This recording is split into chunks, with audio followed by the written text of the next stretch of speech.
Hello, everyone. Hi, guys. Welcome to episode 6. Yeah, we're back. Back on our second month of recording.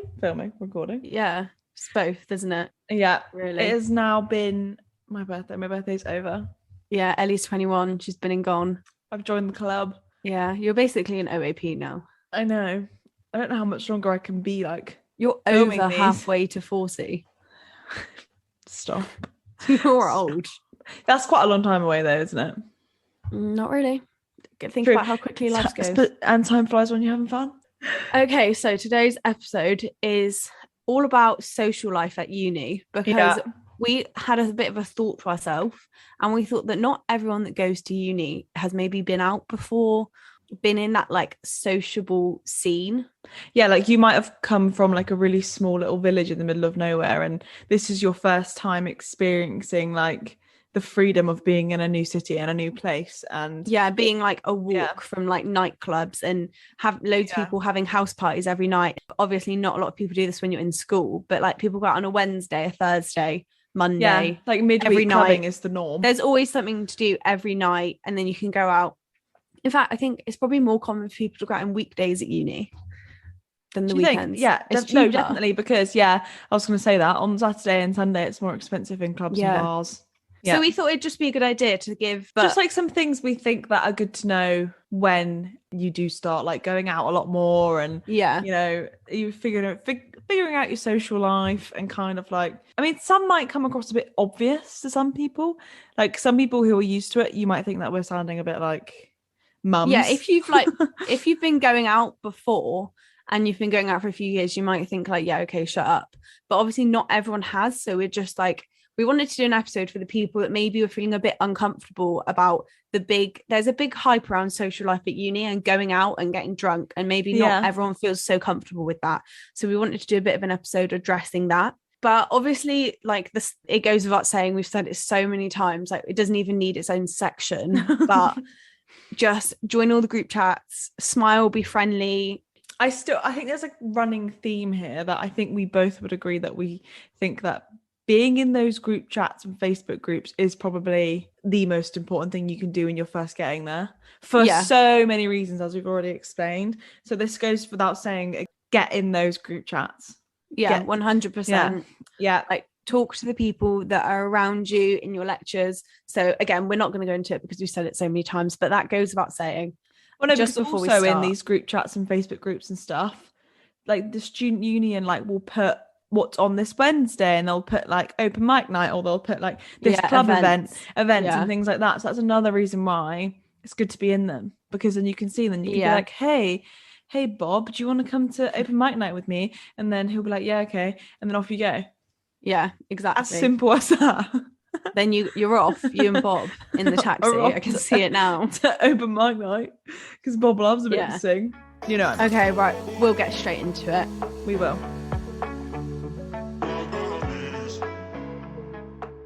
Okay, so nights out. Yeah. So there's different apps like Skiddle, Fixer. I'm probably saying them wrong. Like I don't know, Fixer. All of those things. Yeah. If you just type in your location, it will probably know your location. Anyway.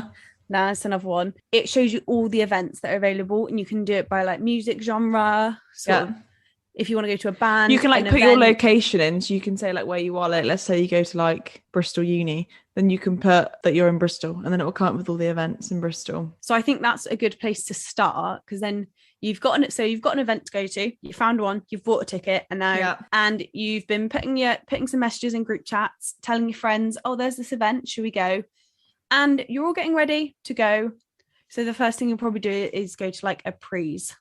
Yeah, when you get to uni, one of the things which becomes like normal before a night out is you like either have a prees at your house where everybody has a couple drinks before they go out, or you go to somebody else's and you do that there. It's very rare that like you go out. We've never just gone straight out ever. No. Even when we go this weekend to like summer ball and it's a day thing, we're still going to have prees because it's cheaper. That's the thing at uni. People like to have a few drinks before they go, so they haven't got to buy money out when they get out. Yeah, it's very economical. So people have drinks at people's houses before they go, which is really fun actually. Like I love prees. Sometimes I prefer prees to the actual night out. Yeah. So I wish sometimes you don't have to get the pain of getting like a taxi or walking home. no. It's just easier. Yeah. Or the Walking walk. home. Oh. We do it So though every time. Like our friends get taxis, but me and you just seem to just wander home. Yeah, but I like the walk home because it makes me feel I don't spin when I'm in bed. Like my head's not spinning because we've done like a nice. It does fresh sober air you up walk. actually when you walk. And you're saving some money. And we get to stop at like the local food. Topoli's. Yeah. Topoli's, yeah. Big and we up. always regret that in the morning. So one piece of advice, if you are going to do what me and Ellie do, which is walk home, do not ever walk home alone. Yeah. No matter I think that's where pretty, in this day and age, we know don't walk home on your own. There's no point. It's not worth it. It's not worth the risk. So yeah. And so when you're out and you're in the club and you're with your friends and you want to go somewhere, you want to go to the toilet, you want to go to the bar. If you do have to go by yourself or you can't go with your friend, make sure that your friends know where you are. Like make sure someone knows where you are at all times. And I think a good piece of advice for this is we've got all of each other on Find My Friends. So it's like the iPhone app. And you don't have to be on your phone for it to track you. Yeah, it's not like Snap Maps. It's well, a lot of you probably know what it is, but it can just find wherever your phone is, even if you haven't been on it for 4 hours. Like I'll be able to look and see that Kez is there. So or if you do walk home and it's the only option you have, make sure that someone knows you're walking home so they can follow you and track you on your way home. Yeah, and or phone someone if you're walking. Yeah. Like, obviously we do not advise walking on your own. Also, maybe not everyone will like this, but just have someone that maybe isn't a new uni friend, but a home friend or a family member, a sister, a brother that has you on there, so that because obviously you've just met these people, you don't want to maybe give them your location, but someone knows that someone has it, so someone knows where you are. Yeah, definitely. And we're not saying this so that you're then scared. We'd all agree if you can cover your back and you can keep yourself safe, then why would you not? Peace of mind. It's peace of mind. Well, the thing is, you don't know. Like, I don't want to say there's nothing to be scared of, and I don't want to say you have to be scared. It's just a safety blanket. I mean, going out is a really weird one because you go out very late and when it's dark, and you also drink, so you aren't like 100% with it. You're putting yourself kind of out there. So having your back covered and having people knowing where you are and just having organized yourself so you are safe, it's just better. It is. And not to mention, if you lose your phone on a night out, then you can track it on the other person's phone so you know where you've lost it. Yeah, one of our housemates did that, and then we located it in the club. So there you go. Yeah, easy. It can save you a lot of money. So it's definitely the best thing. But I feel like we've skipped ahead a bit here to like getting home.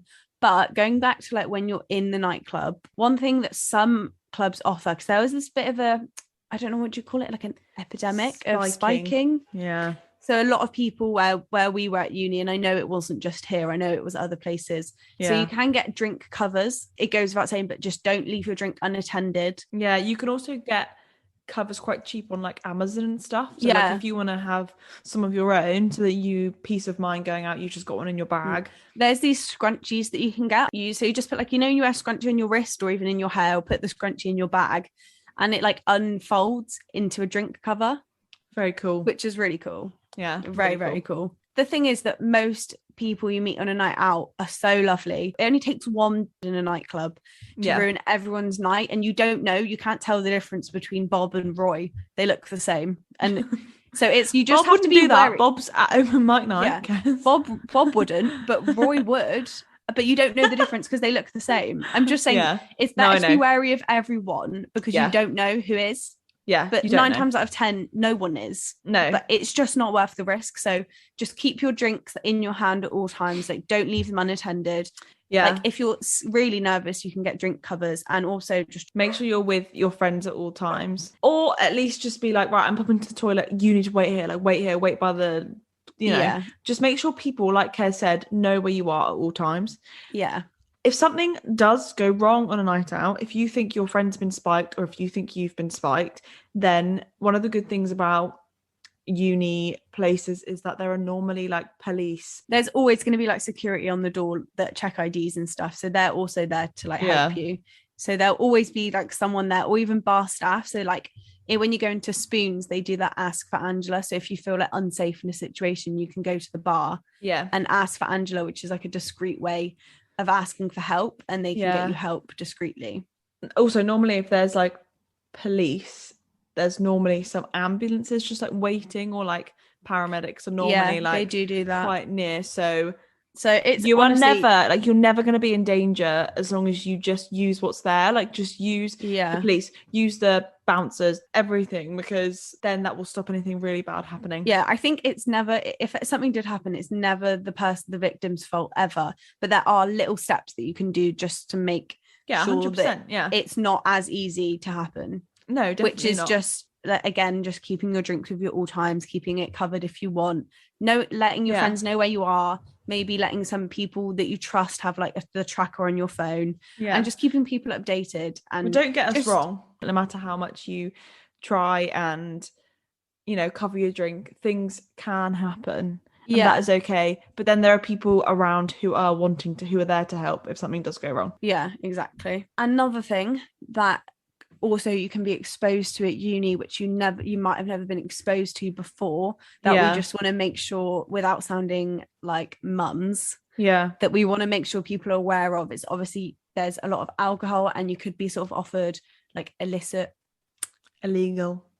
substances. This kind of also leads on from what we were saying a couple of weeks ago, whereas like you have to put yourself first, and as much as you might feel, maybe even though you shouldn't, if you feel embarrassed or if you feel like you're being peer pressured or whatever, you have to put yourself first. And if you really don't want to, then you just need to say no, because 9 times out of 10, again, the person who, you know, might be offering you something will be like, okay, cool, like, yeah, whatever, just thought I'd offer. Like, they understand if people don't want to. People don't judge you if you don't want to try it anymore. Or if you don't want to do it. And I feel like that is really great. So I think if it is the first time that you're maybe drinking at uni, obviously you're not going to know your like limits for alcohol, which can be dangerous, because obviously maybe if people have drank for a lot longer than you at uni and you try and keep up, you're going to find yourself in a bit of a state quite quickly. And if you've just moved there and you don't know the place too well and you don't know the people too well, you are maybe putting yourself in a bit of a dangerous situation. So I just think knowing your limits is really important. And actually, if you are someone listening to this right now who has drunk before, has been out before, you know, is used to all of it, don't be someone who then pressures someone you've just met to join in and do it all with you. Like, be respectful that some of the people you might be meeting or you might be living with in your flat when you first get to uni don't want to do all of that, and maybe just want a couple drinks or one drink, or, you know, they might not know what they like at all, so you then might want to help, like, introduce them to a drink or whatever. But just be mindful, because we can always sit here and say to the people that don't know what it's like, but to the people that do, be mindful that you might get there and people aren't, and they don't like it. That's a really good point. Don't be a pusher. At uni, be aware. Just do what you want to do, and you know your limits, and that's fine. But make sure that you're not being the one that's pressuring people that maybe haven't experienced it before. But try and like maybe take them under your wing without being patronizing. Like Ellie said, like show them your favorite drink. Like if you like squash, then they can try it. Or if they don't like that, then go to the shop with them and get something that they might like, you know. Like, you've got, like we said about housemate and flatmate etiquette, this leads on quite nicely, because they could be so different to you and what they know and what they like and stuff. So if people do, like, inevitably, we've all been there, it isn't embarrassing. It isn't as embarrassing as you think it is on the night out when you are sick and you take it too far. Because no, it happens. Just remember to look after your friends. If you can see that they're going that way and they're definitely gone way past their limit, stop buying, don't buy any more drinks. And also don't be like the selfish person that doesn't want to go home with the person that's being sick because you don't want your night to end. If your friend is clearly not in a good state, go home with them. I think that is such an important one. I would always leave, and I would hope people would always leave with me 100%. If I was struggling in a club.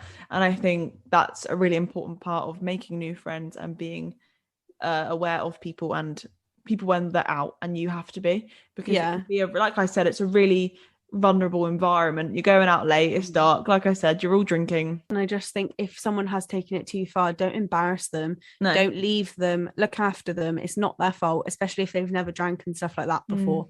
Just be mindful of other people's situations and just treat them how you want to be treated. And just remember, have fun, take it easy, be safe. So just as a recap, go on Fixer and Skiddle to find some events, group chats, make some friends. Put your Find My Friends on. Yeah, make sure you never leave anyone behind, especially if they've taken it too far. Definitely. So that is us. We're done sounding like mums, and now we're gonna go on to the fun side of the social life.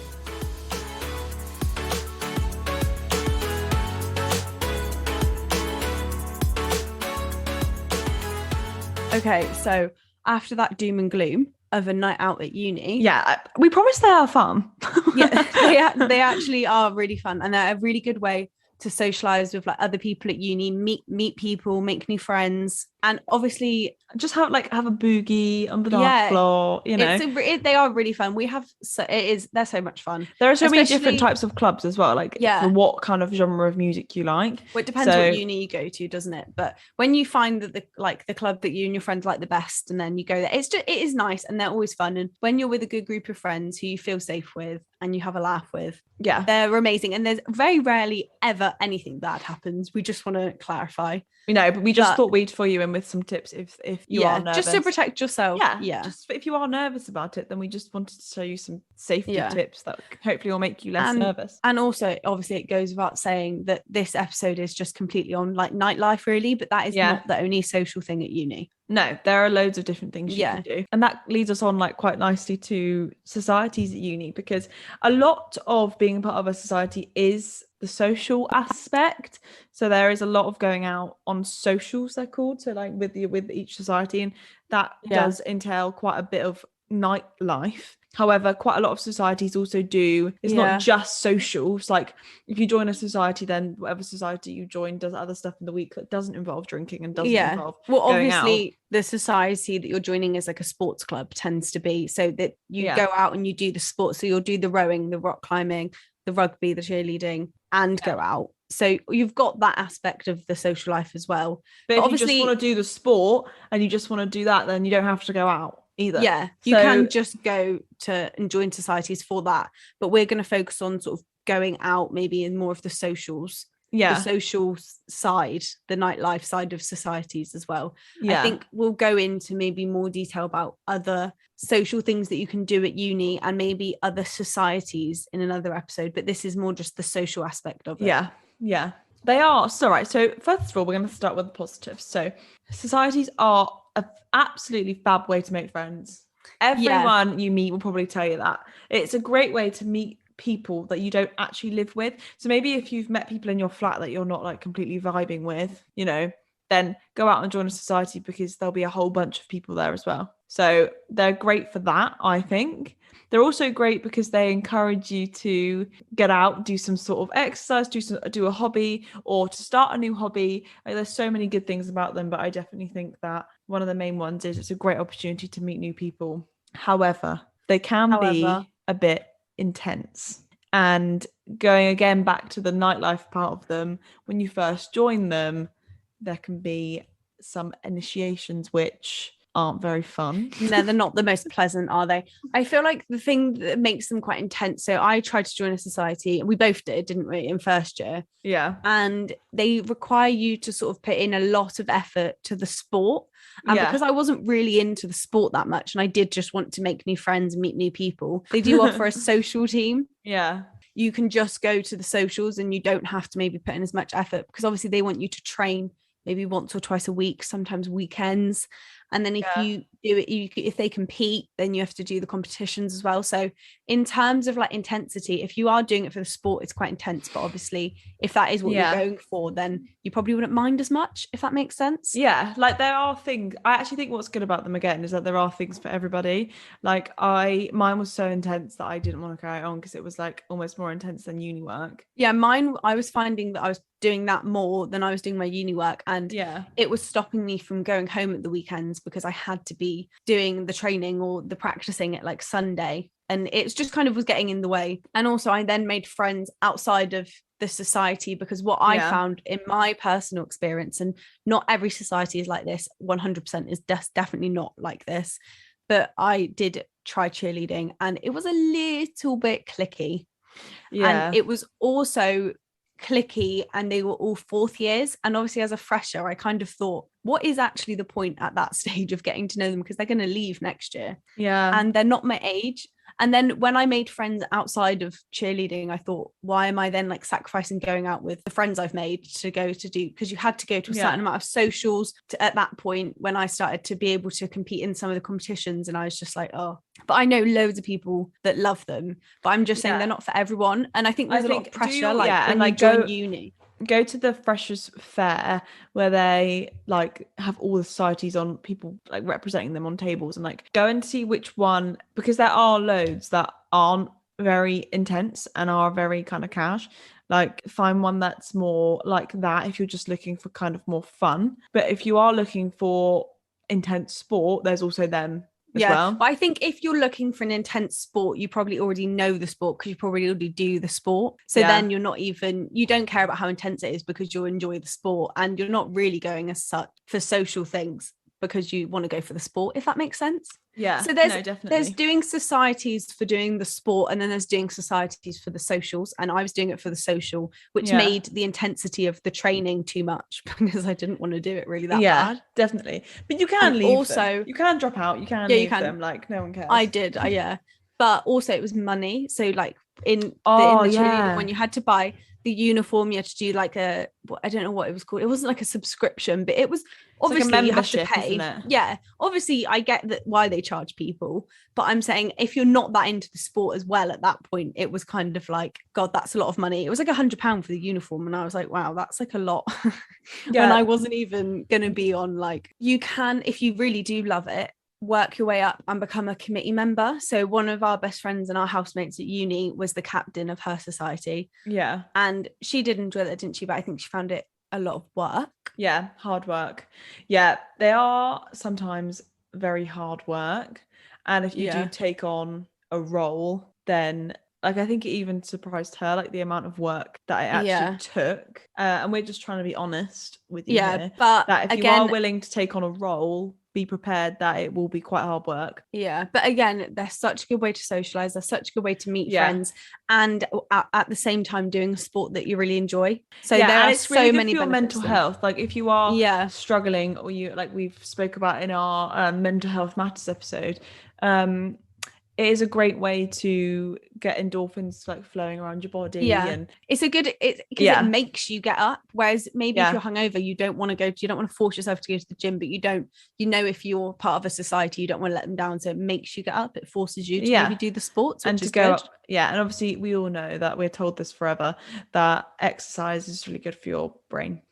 So so I think we obviously don't have much to say on societies because we weren't in one, but we would say, if you're really good at a sport and you already do one at home, definitely join that society 100%. And like Ellie said, go to the freshers fairs and see what ones that tickle your fancy. And they also do like taster sessions, don't they? So you can go for free for like the first one. So just maybe go, there's 3 of them you like, go try them all out, and then you will, it's a good way to make friends. They are a good way to make friends, and they're a good way to stay fit and healthy, and they're a good way to socialize.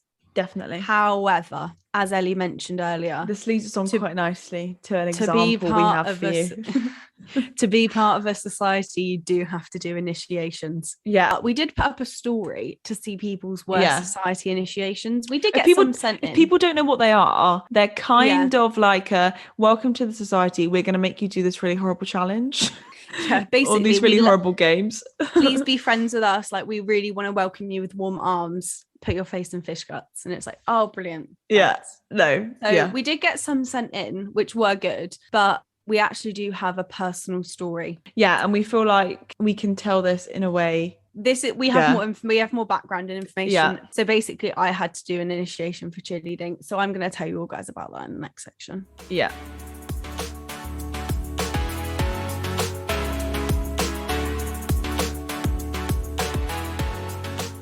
Okay, so are you ready to tell your story? I wish there was a photo of me as well, because I would have If I could source a photo, then we could put it on the Instagram for everyone to see, but actually maybe not. So the first part of this awful experience was, for starters, they wanted everyone to dress up as lobsters.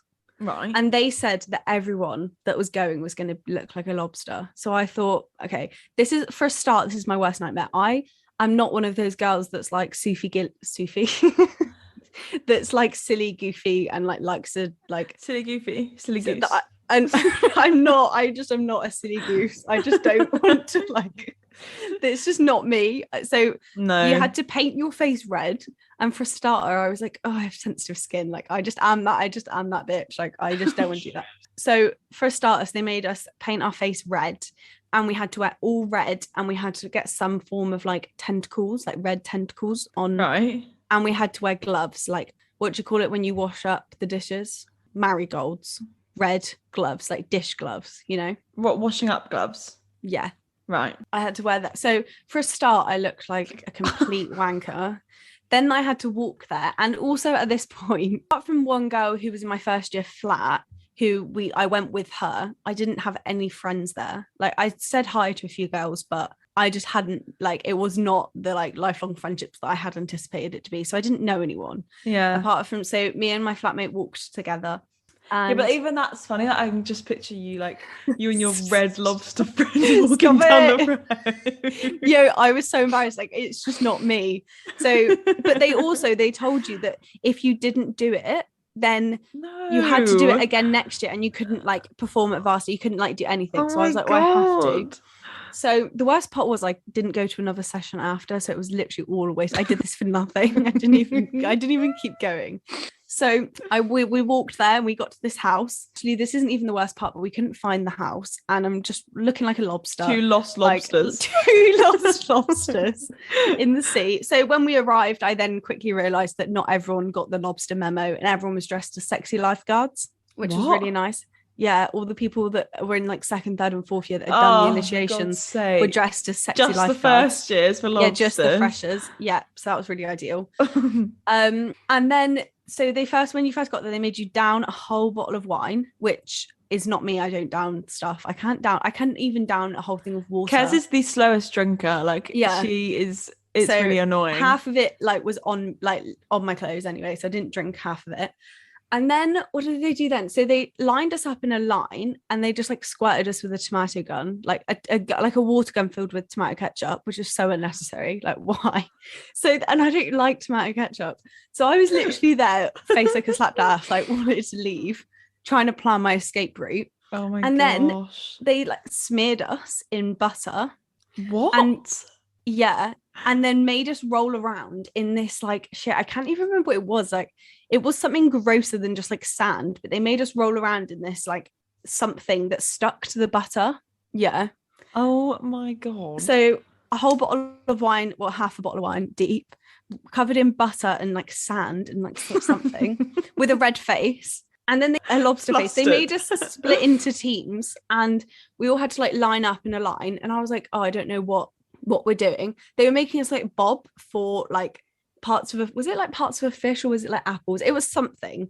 And I was like, oh, this is fine, because I'll just like put my head under, get the whatever. Like, it wasn't apple, it was almost like dog food or something. It was gross. But when I put my head into it, I quickly realized, oh no, it definitely was fish guts. I realized that it wasn't water, it was like vinegar. So I'm like drinking this vinegar, trying to get out this like apples and fish guts and gross. So that was, as if that wasn't bad enough, the whole thing was like a shit show. At the end, they said that if we didn't all go into town, so go to like a nightclub after, then none of it counted, and we had to do it all again. And I was like, did you go? By this time I was freezing because I was covered in tomato ketchup, and it was like sticky. It was just more uncomfortable at that point. Yeah. And then they were like, okay, like after, I can't, loads of more stuff happened, but I just can't, I think I've blocked it out as a memory. Yeah. They made us all line up for a photo, and I was like, thank fuck, like, it's the end. And when we all stood there for the photo, all the like people that were in sexy lifeguard costumes were stood at like the back behind us, and they tipped all of the paddling pools of fish guts on top of our heads for the photo. Yeah, I know. No, I know. So then I don't have any words. So I sank a fish guts, tomato ketchup. And then they expected you to go out. Yeah, and it was freezing. It was like literally like October, like November. So I'm freezing cold, like shivering, and they're like, you have to go out covered in butter, or you literally have to do the initiation again. And I was like, do you know what? Fuck you and your mom and your sister and your dog. I'm going home. And obviously then by then a taxi's not going to take you because you're covered in fish guts. So me and my housemate walked home like all that way, and then all of our flatmates were going out that night as well. And I was like, there's no way I can't. I feel violated. So I also didn't go out at all that night. No.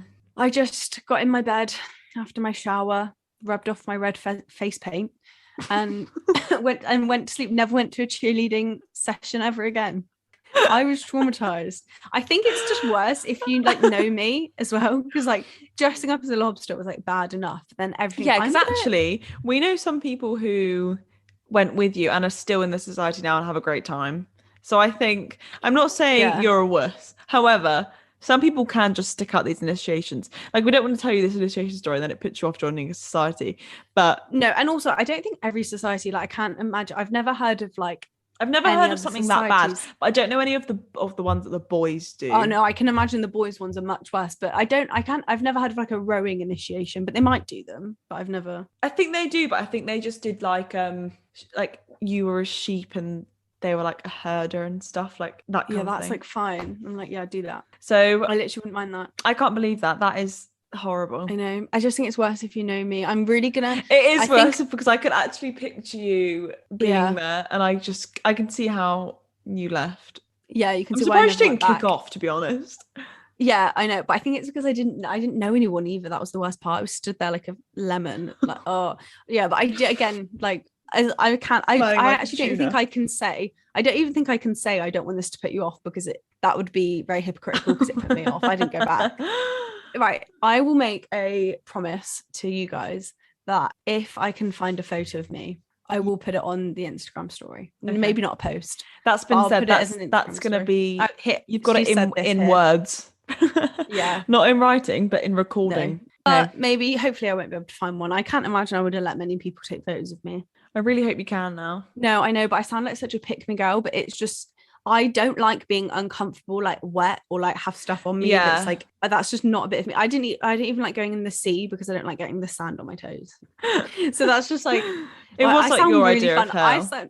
I sound like a barrel of laughs. Like, I know I sound like no, annoying. But like there are some people that wouldn't like that. I'm one of those people. No, yeah. I don't. Who would like that? No one would have liked that, but I think people would have tolerated it a lot better than I did. But I was not here for it. I was actually like, no. I mean, I don't think a lot of people I know would have been here for that. But you're here to live another day. And I'm here telling you guys, so I survived. Yeah. And I think actually, when I look back on it, if I had really enjoyed actually doing cheerleading and didn't find it like too much, I would have got over it, because I'd done it by that point. So it would have just been like, yeah, whatever. Yeah, no, I know what you mean. So because it was like you were new to the sport and the society and new to uni, and then you were made to do that. Yeah. It's very, I can see how you were put off.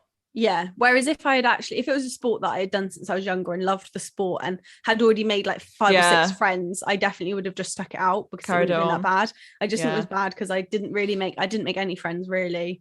I didn't enjoy the sport, and they made me just like, you had a really bad time. Yeah.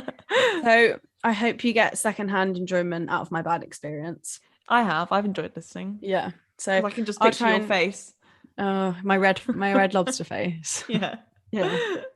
But honestly, I just hope you all guys have better initiations if you do join societies. Yeah, actually, if you're listening to this or listening to it in September, or you're going to uni, send us a message if you do have to do any horrible ones. Yeah, let me know if it was bad, like mine was. Yeah, the worst part is that it's not worth it now, because I didn't stick at it. That's the thing. It would have. I feel like we need to stop talking about this, because I feel like it's bringing up past. Like, yeah. You're really questioning. You're really. Yeah, actually, do you know what? Thinking about it, if I could go back in time.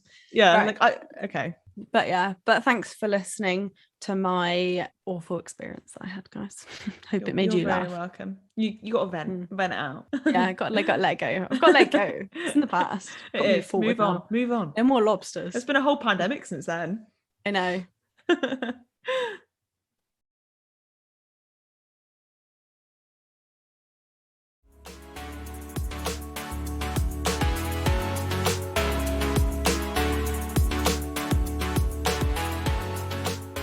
Okay, well, we've come to the end. Yeah, we have. We hope we haven't put you off. Yeah, we hope we've given just some actually useful tips on being safe on a night out, which I think is really important. And I think it doesn't make you boring, it just makes you safe. Yeah, being like looking after yourself is not boring. No, exactly. No. But and also, just because we've told you things to keep you safe doesn't mean you're not going to have fun. And it doesn't mean we have loads of fun. Safe. We have so much fun on nights out.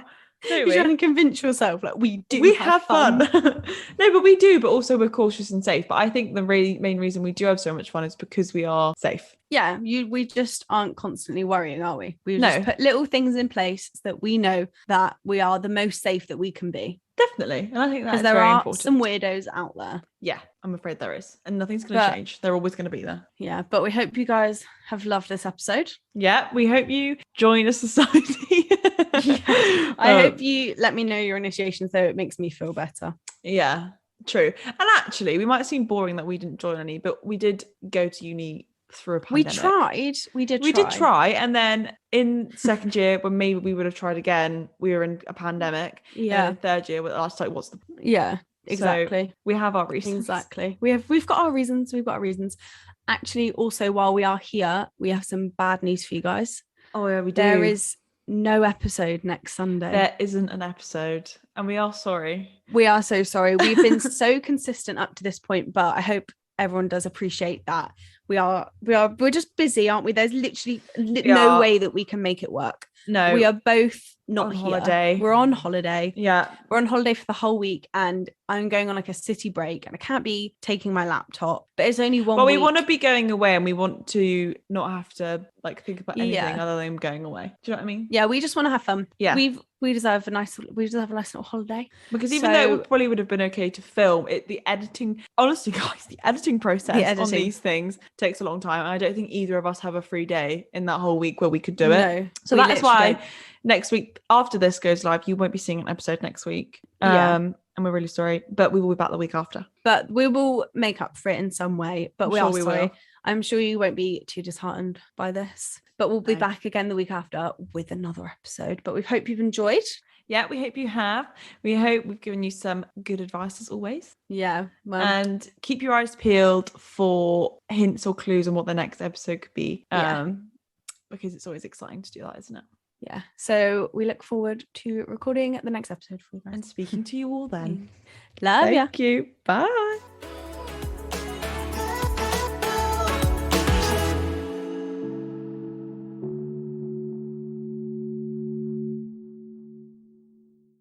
Police around, and if not, there's always going to be a bodyguard on the door, security on the door, for checking IDs. A bodyguard.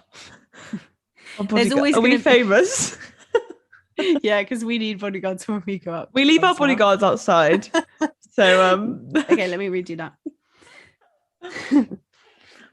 There's always going to